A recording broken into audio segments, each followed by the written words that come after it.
Travelers, something fiery is brewing in Teyvat, and the name on everyone's lips is Durin. The community has been buzzing louder than a ruin guard siren, and the hype just won't stop. But before we get swept away, remember this. Take it like a puff of dandelions in the wind. Fun, exciting, but not set in stone. Hoyoverse hasn't confirmed anything yet, so treat this as speculation, not fact. Now let's start with the hot topic. Durin himself. The whispers say he's going to be a 5-star Pyro character. And not just any Pyro. We're talking about constant off-field Pyro application, possibly on a level that could rival Xiangling. And that's already huge. Xiangling has been a top-tier unit for years. But here's the kicker. Durin is rumored to shred Hydro, Pyro, and even Anemo resistances. 3 elements. If that's true, it's absolutely wild. Think about it. Teams built around Hydro reactions suddenly skyrocketing, Pyro teams burning even brighter, and Anemo swirl setups hitting harder than ever. Now, of course, we need to stay grounded. Characters often sound overpowered before release, and sometimes Hoyoverse tunes them down. But the concept of a Pyro support or sub-DPS who not only applies fire consistently but also lowers elemental resistances. That's the kind of kit that changes the meta. Imagine him next to Hu Tao, Yuamiya, or even Hydro characters like Nuvolette or Ayato. If he delivers on even half the rumors, he's going to be a highly sought-after pull. But Durin isn't the only name making waves. Varka is once again at the center of speculation. He's been teased for so long he's practically a myth at this point.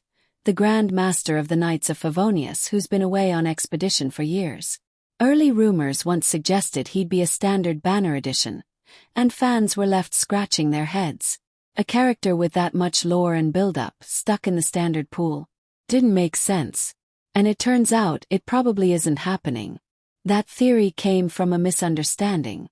Reportedly, Varka was initially designed as a normal human, which made some assume he'd slide into the standard roster.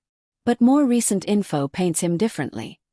His story seems tied to another race's bloodline, making him much more than just human. And that fits better, doesn't it? Hoyoverse usually reserves the standard banner for low-profile characters. Someone like Varka, who's been hyped for years, deserves the spotlight of a limited banner. And when his banner does arrive, expect fireworks. Varka's going to be a cultural reset in Genshin. Now here's where things get interesting. Alongside the heavy hitters, rumors point to 3 new male 4-star characters in the pipeline. That alone is notable because the roster has long leaned more female-heavy, and the addition of more male 4-stars helps balance things out. One of these characters is reportedly named Iluga.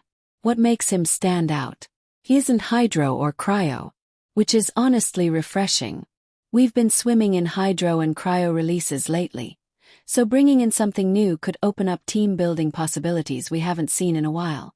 And as history shows, 4-stars can sometimes become fan favorites. Look at characters like Xingqiu, Bennett, and Fiscal. Iluga could very well end up as the sleeper unit everyone wants. Speaking of surprises, let's dive into Columbina.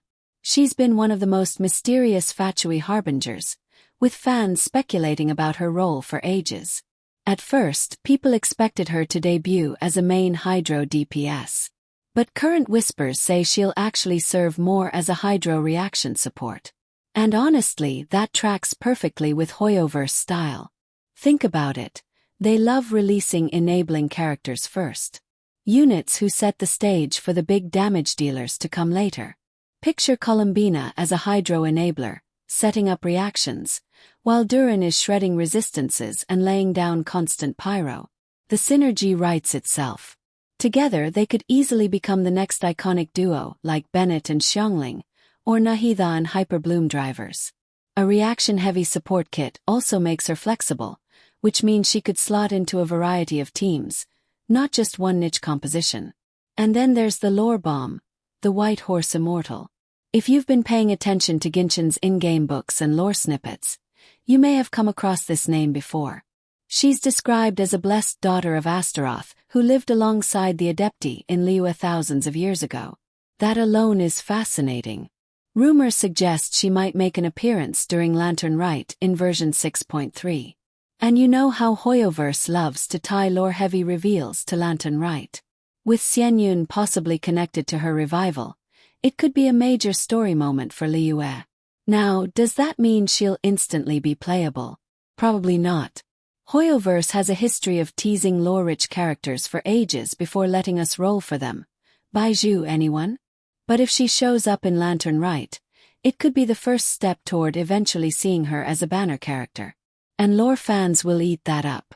Finally, we have Nicole, who's been floating around leak circles for a while. But here's the catch. She's supposedly all the way out in version 6.6. That's far, far down the road. Too far to pin down with any certainty. By the time we reach 6.6, we'll probably have new regions, Archon quests, and who knows what else. So, keep Nicole in mind, but don't plan your Primo Gem savings around her just yet. When you put all of this together, it feels like Hoyoverse is building something really cohesive. Durin potentially reshaping Pyro comps. Varka finally stepping into the spotlight as a limited 5-star. Iluga and the other male 4-stars helping round out the roster. Columbina leaning into Hydro support roles. The White Horse Immortal drawing deep lore into the story. And Nicole waiting on the horizon as a long-term payoff. What excites me most is that this doesn't feel random. Feels planned, connected. Like the early days of Mondstadt and Liyue, when every character tied into the larger tapestry of the world. If this is the path Hoyoverse is taking us down, then buckle up, because Teyvat's future looks brighter, hotter, and more dramatic than ever. So, travelers, I want to know, what are your thoughts? Are you saving for Durin? Do you think Varka will live up to the years of hype? Will Columbina shine more as a support than a DPS? And how do you feel about Iluga and the White Horse Immortal stepping onto the stage? Share your thoughts in the comments. I love reading your theories. And if you enjoyed this little adventure into the future of Genshin, make sure to give the video a like, subscribe if you haven't already, and hit that bell so you don't miss out. Leak season never sleeps, and neither do we. Share this with your fellow travelers who love to theorycraft at 3 in the morning. You know who they are. Thanks so much for watching, and until next time, may your pulls be blessed, your resin stay full, and your 50/50s always land in your favor. See you in Teyvat, travelers.